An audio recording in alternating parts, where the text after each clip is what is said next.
Hello. Is this working? Yes, it is. Fantastic. I'm really sick of slides, so I thought we would just talk. It's always nice. It's a refreshing experience to sort of have more of a dialogue, less of a lecture, and I guess more of an explanation and a conversation that matters. So obviously we've got this thing here. Feel free to punch in your questions, but otherwise we'll have an old-fashioned Q&A at the end as well. For those of you who have no idea who I am, obviously I'm the co-founder of something called Horizon State, but I've lived in Melbourne for almost 5 years. It's the best city in Australia, and I reckon one of the best in the world. It's certainly the favourite place that I've lived anyway. And I've been working in sort of emerging technology and startups for a long time now. Recently, I was head of user experience at the AFL, spearheading some of their virtual reality research and development initiatives. They really seem to like the idea that they could sell one seat an infinite amount of times. I built a UX capability for an IT consultancy called Cloud Solutions, who got bought by Telstra not so long ago. My most recent startup was something called Contact Light. Both right now and with Contact Light, we actually worked out of Collective Campus, just across the road. And while that was a lot of fun, patenting new technology and working on emerging technology, IoT stuff, smart city stuff, it was ultimately still advertising. So right now where we're at, with the sorts of stuff we're creating here, it's much more meaningful and it's much more rewarding. I want to go over a few things. One is an explanation of blockchain, but a really, really simple explanation of blockchain. I want to talk a little bit about some of the applications and what the implications are for this technology in respect to this Web 3.0 future we describe and what that really means. What are some of the sort of tangible examples that you can start to think about and how it might improve your lives and society more broadly. And then we'll talk a little bit about what I'm doing specifically in regards to blockchain and Web 3.0 and I guess take you on that journey from MiVote through to Horizon State, where we're at and what lies ahead. It's been a pretty exciting ride so far. So I would suspect everybody here has heard of blockchain. Who hasn't heard of blockchain? Anybody raise their hands who hasn't heard of blockchain? Who here thinks they understand it from a technical perspective? We've got half dozen maybe. And how many of you guys, are you guys developers? How many might be able to explain it to a 7-year-old? Do we think we're there? Yeah, this guy, of course. So we got a few people. I'm going to give you my interpretation. It's not necessarily the best one. It's certainly not technically perfect. It's not actually fully accurate, but it's a really, really great example, I feel, and it seems to have resonated. I wrote this explanation initially in a LinkedIn article, which later got syndicated by Business Insider and Lifehacker and a bunch of other publications.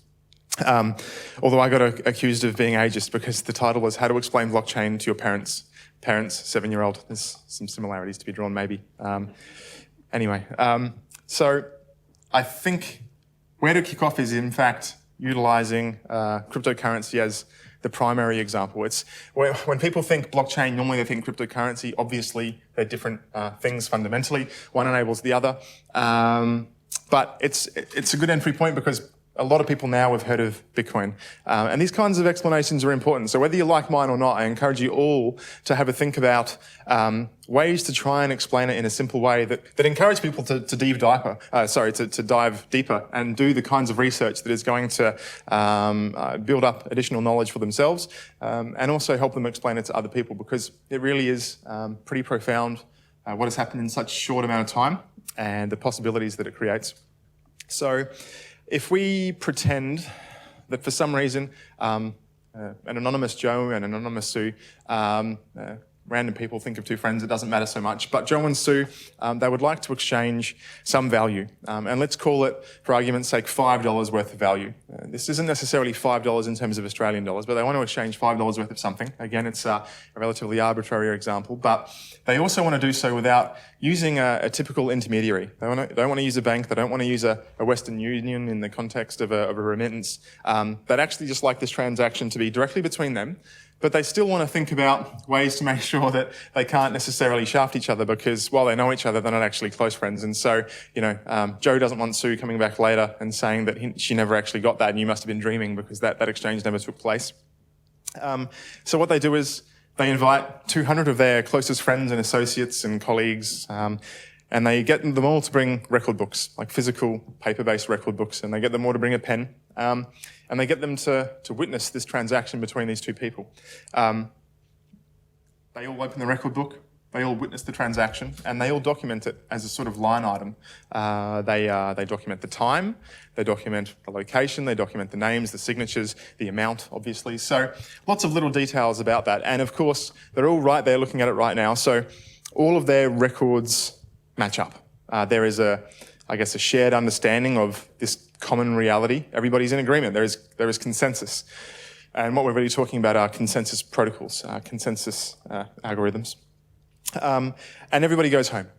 Some of these people with these record books live across the street, and some of them live in the suburb over. Some of them live in another country, in fact, and others live quite literally on the opposite side of the world. And this is really, really important conceptually to start thinking about how, for example, a Bitcoin transaction can be trusted and why it works. Because conceptually, to try and change that record, to try and fraudulently sort of adjust that reality. Let's say you wanted to add a zero and for whatever reason, it was in your best interest to pretend that that transaction was $50 worth of value. Then to try and do that, you would have to, first of all, locate every copy of the record book, break into all of their homes simultaneously, change the record simultaneously, all while hoping that you don't wake them up and that you've left no evidence that you've been there. So practically speaking, obviously, in real world terms, this is impossible. In computer science terms, in regards to the application of blockchain technology and distributed ledger technology, you can't really say it's impossible. In layman's terms, it certainly is, but even in computer scientist terms, it's highly improbable. The only ways that we're thinking about right now that this is really possible is with a stupid amount of compute. The only time it becomes particularly plausible is maybe when practical quantum computers come into our world. There's lots of companies working on them right now. But of course, with quantum decryption also comes quantum encryption. So as quickly as it's broken, is as quickly as it will be fixed. And in fact, there's already lots of different businesses and different blockchains working on what we call quantum-resistant blockchains. That's all over my head. I've got no idea, but I trust they're doing a good job. They're all very smart people. So that's, I guess, a very, very simple and, again, technically imperfect illustration of how a transaction takes place and why it can be trusted. And importantly, in our case, and many other Web3 examples, is that the transactions don't necessarily have to represent currency or finance at all. Sure, there is still a transaction, but it doesn't have to be explicitly financial in nature. It doesn't have to be about an exchange of value for the purpose of value. It could be about a transaction of value for something else entirely. Quickly on the cryptocurrency stuff, I know that everybody's come to learn about blockchain, but I do want to make a point because I hated the finance stuff. I didn't get into Bitcoin because I don't give a shit about financial stuff. It didn't excite me, and I'm kicking myself for that now. I really should have. But it's a big deal, even for that sort of, I guess, primary initial use case.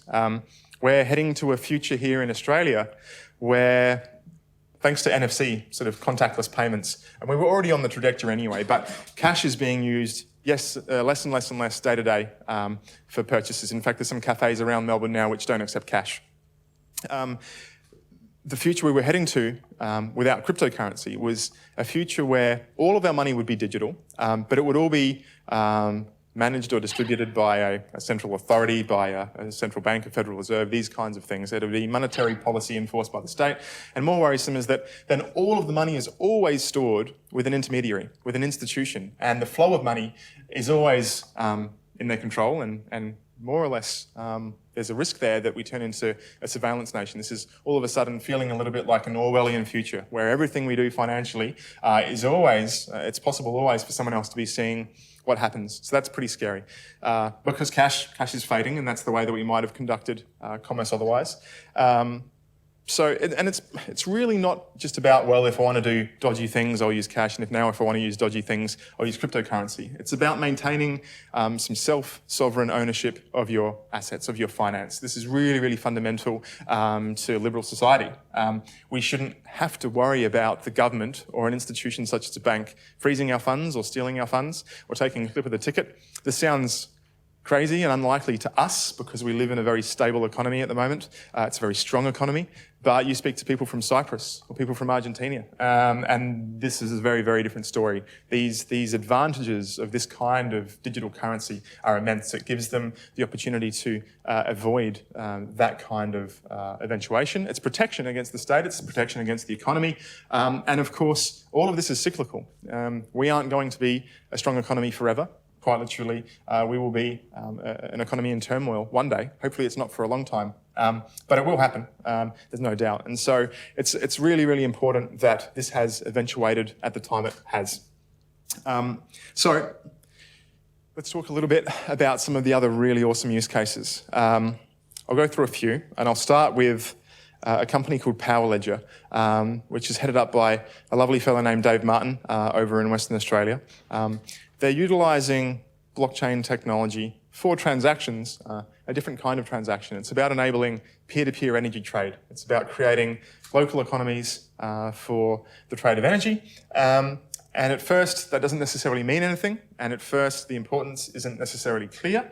But if you start to think our current reality for the consumption of energy and how we buy it, it's pretty crappy. We usually pay Energy Australia or Origin Energy or one of these large national or multinational corporations, and we pay them handsomely. We actually, we run their business. We run their for-profit money stack businesses, and we do so largely unnecessarily, in the sense that about 20 to 40% of your power bill actually relates to grid upkeep and maintenance. Another 20 to 40%, usually a little bit more, relates to organisational overheads. Things like marketing and floor space and people. Now, this isn't necessarily a bad thing in many regards. They are job creators.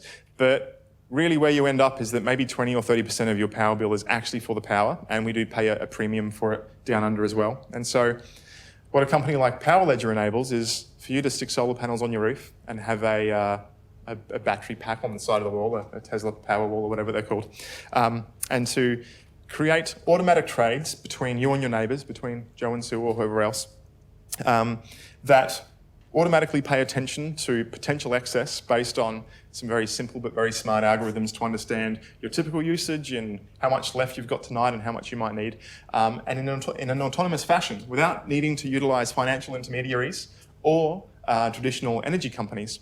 You're able to buy and sell that energy between each other. And blockchain is important here for various reasons. One is the automation aspect, smart contracts. Another is the ability to create those trades instantly with almost instant settlement and almost no fees. If you are doing those kind of microtransactions through traditional finance institutions, you'll normally run into some problems. And of course, it really introduces more of a peer-to-peer local economy back into the world, which I think is philosophically a nice thing, depending on your philosophy as well. So that's very cool stuff right here in Australia. Let's take the example of distributed storage. So if you use Dropbox or OneDrive right now, this is pretty cool technology. In a sense, it's already distributed, it's already decentralized, but there are a few caveats. In reality, every single mirror of your data, wherever that is around the world, because you might have some data stored on Dropbox as an example, as an Australian citizen, and you go over to Spain for a holiday, and somehow you can still re-download that information really, really quick. And it's because of the data centers that they have spun up all over the world that maintain copies of your information. But if any copy of this anywhere is deleted, if any copy of this anywhere is changed, then that is effectively a mirror effect across the system. On top of that, arguably, depending on how you interpret the T's and C's, you also don't really own your information anymore. You're giving up your information to a centralized institution. And similarly to the energy example, there are a ton of overheads in this example which don't necessarily need to exist because of the strictly for-profit nature of these businesses. And so there are a number of startups working in this space, utilising blockchain technology to sort of level the playing field, create some equality. There's Storage, there's Sia, Filecoin, but probably less of a good example there. And really what we're talking about here is the opportunity to, draw on the crowd and create an intra-ecosystem for the people that want to participate in this network to facilitate the storage of that information. So when you save a file to your synced folder, it gets broken up into lots of pieces. and every one of those pieces is replicated, and more or less you're creating redundancies. But instead of going off to Dropbox where that process is facilitated, instead goes off to our computers, people like you and me who want to participate in the network. For giving up hard drive space, you're remunerated in the cryptocurrency for that local economy. And if you want to buy space, you also need to buy it with the cryptocurrency, with the crypto asset for that local economy, a kind of utility token.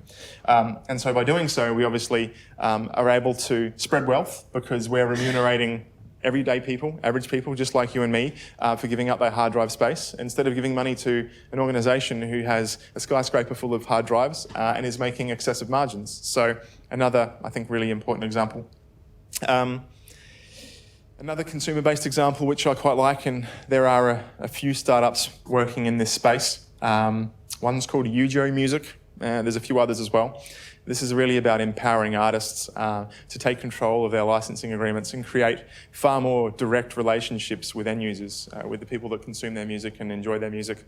And so again, as an example, instead of paying $13 a month to Spotify, most of which actually stays with Spotify and very little to the artists. And there's a lot of, I think there's a lot of misplaced nostalgia about how bad the artists get it these days, but the artists have never ever had it good in regards to recorded music. Whether it was Spotify or whether it was the studios, they almost always made virtually nothing. So the equation hasn't really changed ever, truth be told, in respect to recorded music. But now we have the opportunity to change it. Because now for recorded music, one theoretical example of how this might work is that an artist signs up to this blockchain-based music distribution peer-to-peer solution. They create licenses for their music on the system, which permits other people to begin listening to it through end user clients. But instead, for example, of your $13 mostly going to a company and then little bits and pieces going off to the artist, instead, it would be based on, again, conceptually, the number of songs you listen to that month from the number of artists, and most of your money would go off to them appropriately. And so if you only, for example, if you only listen to one song that whole month, and you've decided that you're committing $13 worth of funds each month, then that artist would be lucky enough to get your $13 that month. But it's important because it means that they're remunerated more appropriately for the joy they provide us and for the entertainment they provide us. So it's pretty exciting stuff. Other examples. All right, well, let's jump into voting, I suppose. Before we keep going, because this is after the high-level example, I'll jump into the Horizon State story, which might inspire some additional thought and questions. But do we want to take any questions midway? We've already covered a fair bit, or are we happy to keep going? Does anybody want to throw their hand up? All right. Oh, we've got some online already. Cool. How do people get started in blockchain? Well, if you have a programming background, then writing smart contracts is a pretty lucrative place to be at the moment because various places around the world, various startups are paying up to $250,000 a year in salary if you can write a smart contract.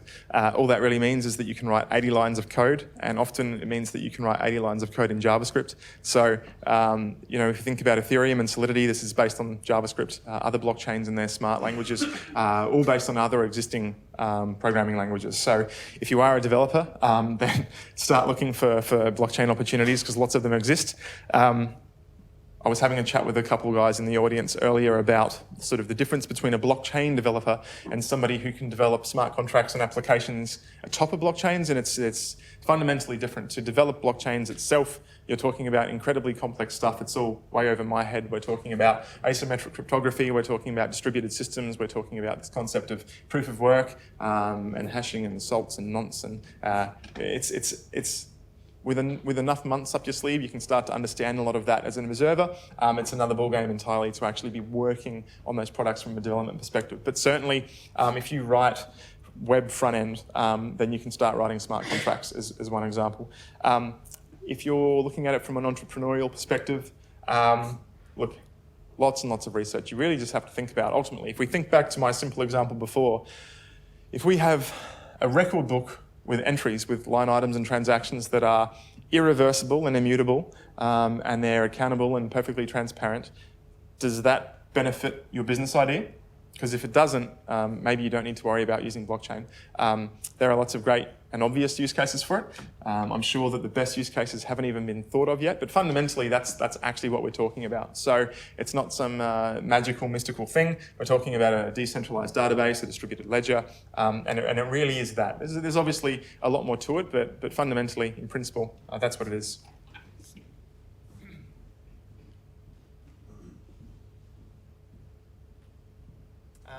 Look, I first got interested in blockchain back in 2014-15, so I'll lead into the rest of the story with that because it all sort of rolls up into one nice package. But the last example that I wanted to give of this sort of Web 3.0 future and what blockchain technology can enable is indeed voting. And I thought that it was very obviously the most obvious use case, but it turns out we were the first in the world to actually get something up and running for the public. It made sense to me because if we think about the properties of a Bitcoin transaction, which is that we're talking about near instant settlement, obviously not when the network's under load. We are talking about a transaction that is irreversible and it's immutable and it's perfectly transparent and accountable, and through these properties generates trust. You know that if you've given somebody a slice of a Bitcoin, it's theirs. This is a big deal unto itself. Bitcoin was the first, I guess, blockchain that has become commonly used, and importantly, it solved what we call the double spend problem. So it means that quite literally when you issue this digital asset or a piece of this digital asset to somebody else via transaction, that it quite literally becomes theirs. It kind of seems completely intuitive and people don't necessarily question that part of it, but that is pretty amazing. It's really where the revelation lies.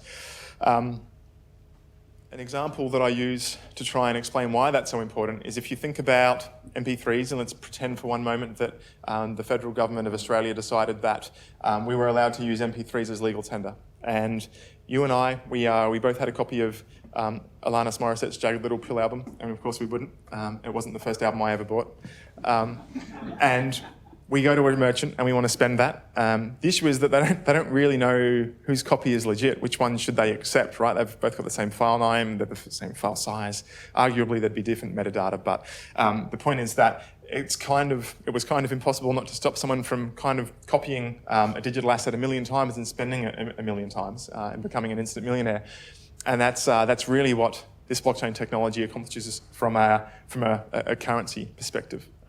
Which is a pretty big deal. And so, again, thinking about these properties and why that's such a big deal, I thought these properties would make a terrific application in respect to voting. I mean, if we can cast a vote and nobody can change it, and it's perfectly accountable, it's perfectly transparent, it helps deliver trust, you know that the result, there's no funny business going on behind the scenes, then these are the properties that would make fundamentally a really, really good voting system. So that's sort of where it all began, and this was for a not-for-profit democratic movement called MiVote out of Collingwood here in Australia, in Melbourne. And we developed a prototype over the course of about 5-6 months or so. But then things got really wild because we saw almost immediately that what we built wasn't just of interest in the political sphere. There was actually lots of other organisations who had seen some of the coverage and were interested to learn what we were doing. Since then, because of that interest, we are in conversations with all kinds of organisations, shareholder voting and AGMs, NGOs for volunteer and membership engagement. And of course, there's governmental use as well, but not necessarily just for electoral processes. We're talking about councils and engaging their residency, where they might spend $30,000 on a letterbox drop and nobody ends up coming to town hall anyway. Instead, they can enable this decentralised, trusted way of engaging, knowing that your voice counts. Now, when we spun it out, we realised that MiVote being a not-for-profit and us with brand new technology and still, a lot of development work to do, all we had was an MVP that we needed funding. And so we used blockchain in another very novel way, which unfortunately already has a really bad rap because of the scams going on, and there's lots of them. But we decided that we were going to raise capital via something called a token sale / an ICO. And again, this was really, really important to me philosophically because it holds true to the sort of ethos of blockchain in the sense that this is about democratization and about equality. I've raised quite a bit of money for previous startups, and I always just sort of felt a little bit uncomfortable in a way that we're talking to high net worth individuals around the country. And if we're successful, if they take the risk on us and they give us their cash and we're successful, really, sure, my business is going to succeed, and that's a great thing, assuming that it does. But we're really just sort of making rich people richer, and raising through this kind of mechanism meant that we had the opportunity to let anybody around the world participate instantly, contribute funds instantly, and share in our success if we have success. And we saw over 1,500 people participate from all around the world. We saw contributions as small as a few bucks come in from places like China and India, and we saw some individual contributions of a lot more come in from places like Australia. And that's really where things got particularly wild. We built a team of advisors to help us grow this Web3 idea, this blockchain idea. People that were experienced either in the blockchain for impact and blockchain for social good space that we felt we were in regards to working towards a solution that would help mitigate corruption. And one of the amazing women we brought on board was named Jane Thomason, and she's quite a well-known figure in blockchain for impact around the world. She gave me a call one Sunday morning when sort of all this had kicked off, and she says, if you're keen to travel, I've got you a spot on a panel at a mayor's forum, a smart cities summit and mayor's forum in South Korea. It's in Daejeon. I'm like, I don't know where that is, but I'd love to be there. And she goes, great, it's tomorrow. So I threw some clothes into a backpack, 3 black t-shirts and some jocks and socks, and away I went. And from South Korea, I was on the way to Seoul Airport on my way home after the conference, where I'd had some amazing conversations with mayors from Afghanistan and all kinds of places, blowing their minds about the idea that we can help improve their democracy and the legitimacy of their democracy. And I got a call from another one of our advisors, and he said, I've got this great opportunity. I want you to come to Ukraine and speak to basically a network of blockchain investors at a blockchain investment event. I'm like, excellent. That sounds great. And he said, it's tomorrow. And so I cancelled my flight home and I flew off to the Ukraine. And from there it was the east coast of the US presenting at UNHQ in New York. It was off to the west coast to present at SAP Tech Ed in Las Vegas. It was off to Cyprus. It was off to Gibraltar, to London, finally back home. And so all of a sudden we'd managed to create this snowball effect of interest, and it was really, really humbling, because it seemed like things were resonating, and we were making good progress. And so I'm sort of pleased to say that where we've wound up after all of this, where we are right now, is that it really does seem like that we're going to have the opportunity to use this technology in a way that will create some pretty profound impact. It's blown up to be more than just voting. Voting is really the end result, and being able to secure the result in ways never before possible, and being able to do it cheaper and faster for a government or any kind of organising body is obviously a big deal unto itself. The idea that we can create a record of the result, which is tamper-proof, is huge. But even if we manage to secure it perfectly and make it really cheap and really fast, I'll give you a quick example, is the same-sex marriage plebiscite. It cost us as taxpayers around 120 mil. It took like 3 months to orchestrate, and it was fundamentally flawed from a security perspective. You had votes left out in the rain. You had votes posted to the wrong place and filled in by the wrong people. These are security problems, right? Not digital ones, but this is the sort of analog version of security problems. And utilising this kind of technology, you'd be able to spin it up in a few days, and it would cost 2 million instead of 120 million, and the results would be perfectly secure. So that unto itself is this. So obviously that's kind of important. That's kind of cool, right? But we really, really quickly started to think about how do we actually improve the quality of the outcome. It needs to be much more than just improving that cost and the time and the efficiency, but how do we make sure that through these tools we're actually able to improve information, make sure that people are making better informed decisions, not perfectly informed, it's not possible, but better informed, and ultimately ask if we're asking the right questions ourselves as organising bodies, and get to a place where we can actually improve the lives of our families and our communities and our nation states through improved tooling. And so we are now working with various organisations, various governments at various levels, deep in co-design workshops about what this can look like. Obviously, all still based on the premise that we have technology here which enables trustworthy results. We have something here that can really lower the gap between organising body and individual, whether that's a company and staff, whether that's a government or a citizen. We can reduce that gap and we can create new levels of trust through the technology, which is inherently trustworthy in a trustless network. So it's a big deal. We're looking to run our first national election in the European region, a very small nation, really small nation, but a very progressive one. It seems to be the developed progressive nations, the smaller ones that have the highest level of appetite because they have the money and they're also small enough that they can react in a nimble way. But really importantly is that the next category of most interested parties is developing nations, who arguably stand to gain the most from this kind of technology. As I think I might have said earlier, going to a polling station in a developing nation with strong political opinions can sometimes be risky business. You might quite literally be risking your life. There is often violence.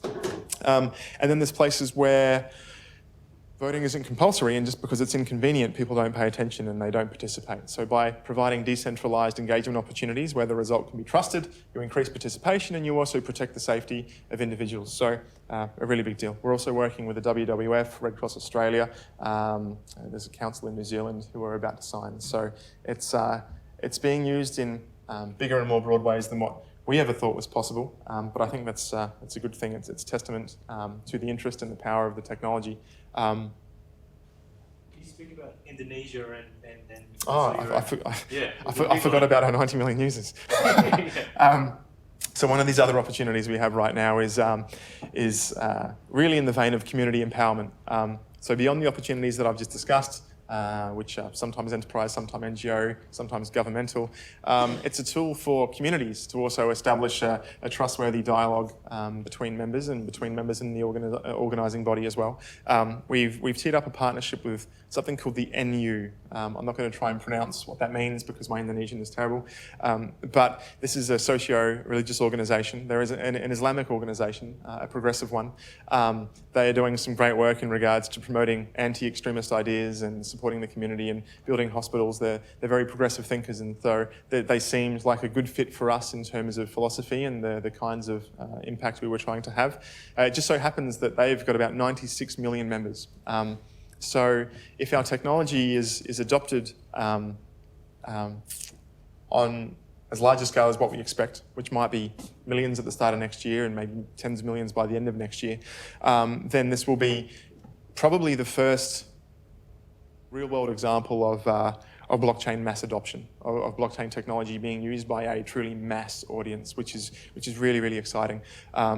It's funny, I think I spoke to a couple guys earlier about it as well, but the idea, at the moment, there's every interview I have with any reporter, any member of the press, there's the question of blockchain mass adoption and all these cool use cases that people keep talking about, but when will they actually see it? Like, is it all smoke and mirrors? Is this stuff real? The bottom line is that it's already real. I mean, we've been running votes on the blockchain since February. We've got the United Nations using it for humanitarian aid in Jordanian camps and have been since the end of last year. It's already used in supply chain. You already have consortium chains that are working, that financial institutions are using to reduce fees and improve their bottom lines and efficiencies and automate certain roles in the back office and mid office. So it's actually already happening. And in fact, it's when we stop talking about blockchain, you'll know one of two things have happened. Either blockchain has failed, which I think can't happen. I think we're too far along.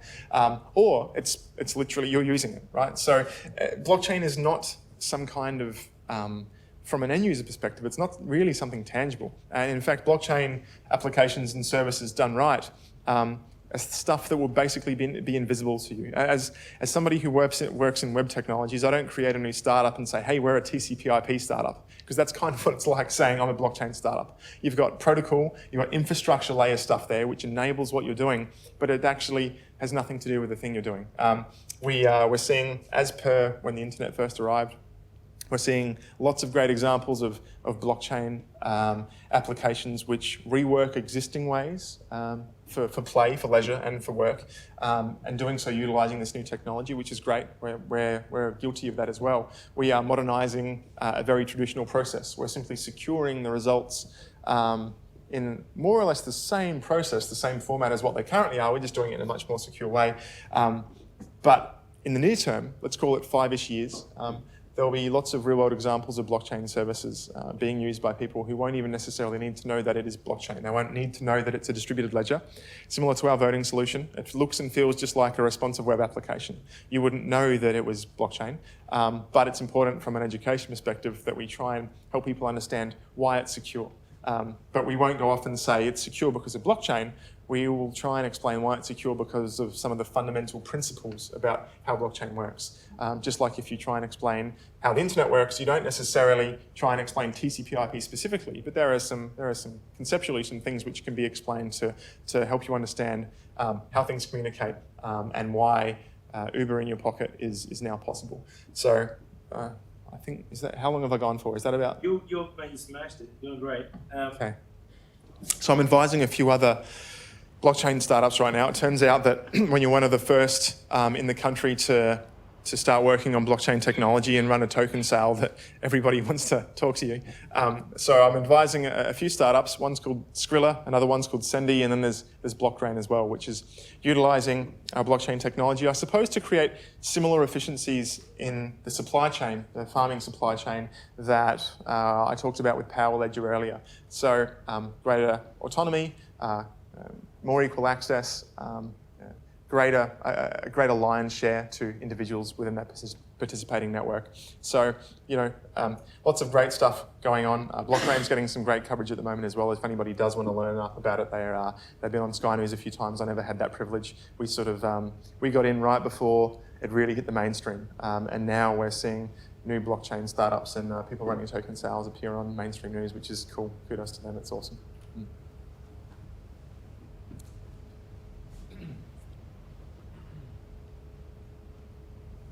The blockchain ecosystem, to answer the question at the top, it's not really so dissimilar to any other technology ecosystem in the sense, again, if we think about blockchain as a protocol, if we think about blockchain as infrastructure level stuff, there's still a lot that needs to happen on top of that. There's the smart contracts, there's distributed applications, and along with these distributed applications is marketing, is sales, is business development, business analysts.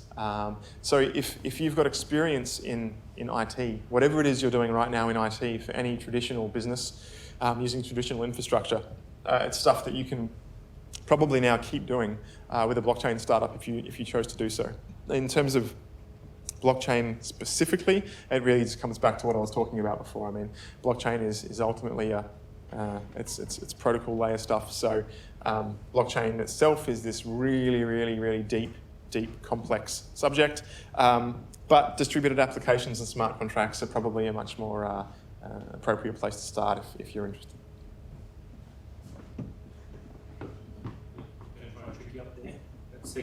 Second one. Distributed ledger, hugely redundant, in that all transactions are replicated.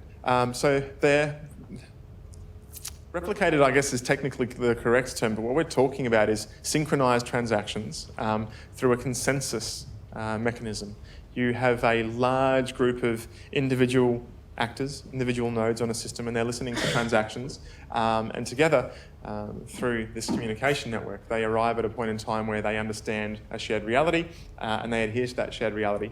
And this is important because, if you're thinking about databases in a traditional sense, generally speaking, they are centralized, which means there are far greater vectors for attack and far greater opportunities for exploitation of whatever the data within is. And so it's only because of these kinds of decentralized distributed systems, specifically in relation to all the things that make up blockchain technology, proof of work, public-private key pairings, asymmetric cryptography, and distributed systems, that we can actually, for the first time ever, in an unprecedented way, make sure that nobody can go and retrospectively change the result, which just isn't possible with any other existing kind of system. Not with this level of immutability. If we think about it, immutability as a piece of string, this is the furthest we've ever gotten. And arguably, there might still be opportunities to change data, but there is nothing that's ever been as immutable as these systems because of the way they're architected.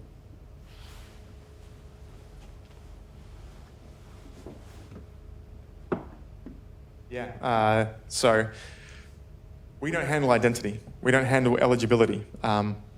on purpose. So we work with various identity partners and identity providers, and the managers of eligibility lists, and this changes differently and is applicable in different ways in different places. With some of our commercial opportunities for enterprise, access and eligibility is as simple as their username and password. It's really just drawing on, for example, an Exchange database, something to that effect. With election processes, it gets trickier. But, for example, in Australia here, we have an electoral roll. And so it's a matter of the Australian government handing over the electoral roll in a hashed way.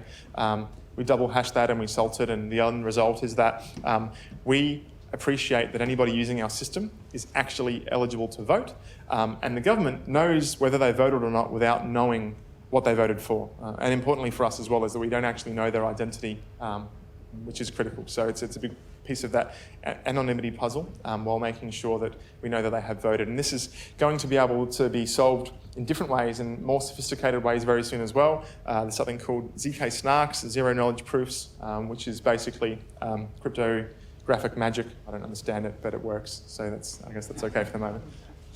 And the other thing on that point is, of course, that yes, if you have a bunch of uninformed people voting, then you're not necessarily improving the quality of outcome. This isn't a silver bullet. This isn't the end game. This isn't the ultimate solution. I'm always trying in whatever I work on to move the needle, to move things forward, to create positive change in the right direction. And that's what we're trying to do. This doesn't solve the complete problem. It just solves part of the problem in a much better way than what was before. And so it makes no sense not to make iterative improvements. Just because it's not the perfect solution doesn't mean it's a solution that should just be ignored completely. And I think idle observers and entrepreneurs as well get caught up in that sometimes. They're like, sure, the record is now immutable, it's permanent, and we can be sure that nobody's tampered with the result. But if it doesn't fix everything else, we'll just leave that. Don't be bothered. So it doesn't necessarily make any sense to me whatsoever. Big successes. I think signing on an organisation with a membership of 96 million was pretty cool. But the really big stuff, for me personally at least, will be when we run that first national election. I think that's going to be a big deal. That's sort of like, for me, where this all started, and it's what I set out to do. And now we're doing a lot of other really important stuff that sort of surrounds this and wraps it up and complements it. But when we first run a national election on the technology which I devised, that's going to be weird. It's going to be really weird.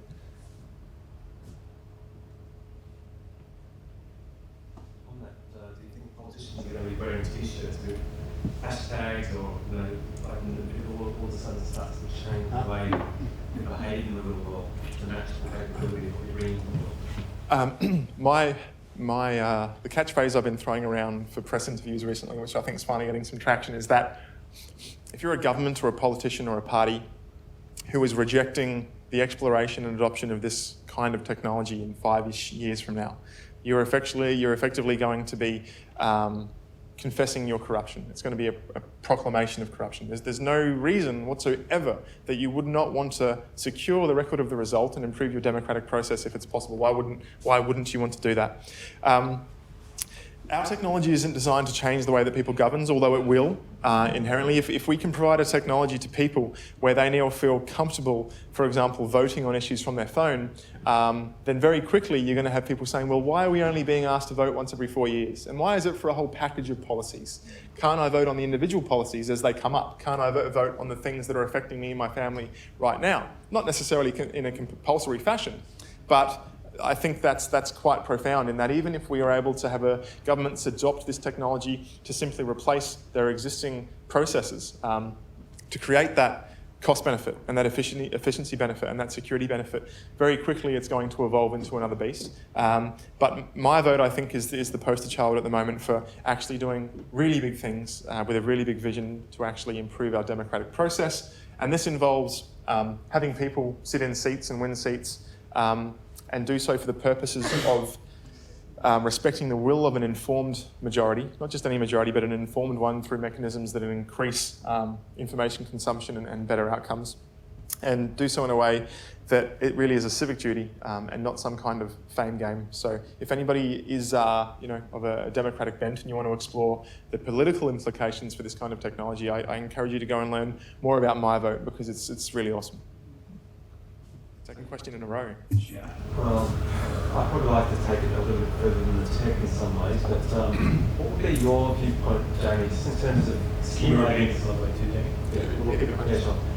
What's your view, and certainly an experience you've had without mentioning names, but what's your view in terms of how ethics and integrity might become and start to become the topics of politics and the people we're voting in, given that you are looking to add that trust layer of the technology in the vote? How do you see ethics and integrity? Because it's not something you typically read as a headline in front of the news or in front of Times on a daily basis. Well, so the question is basically around the question of ethics in politics and I guess the implications and business and for what we're doing and how that might change things. I think we are talking much higher than the technology now, but the technology is always an enabler.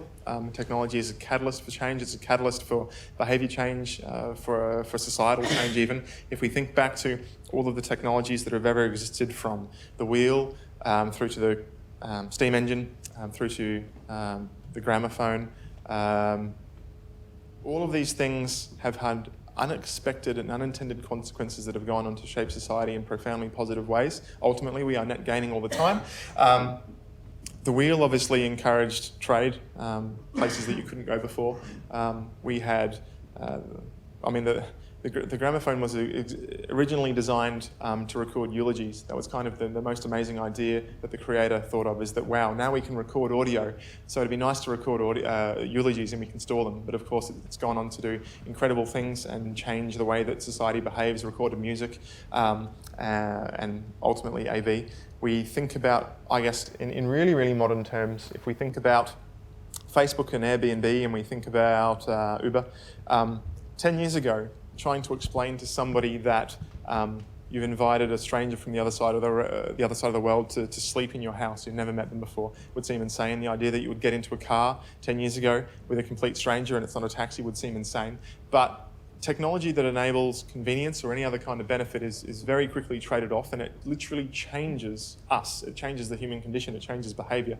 And I think we're going to see a very similar thing here, where the question of ethics and trust in our leaders, in our business leaders or governmental leaders, will become probably more and more redundant, because the trust is really shifted to the system here.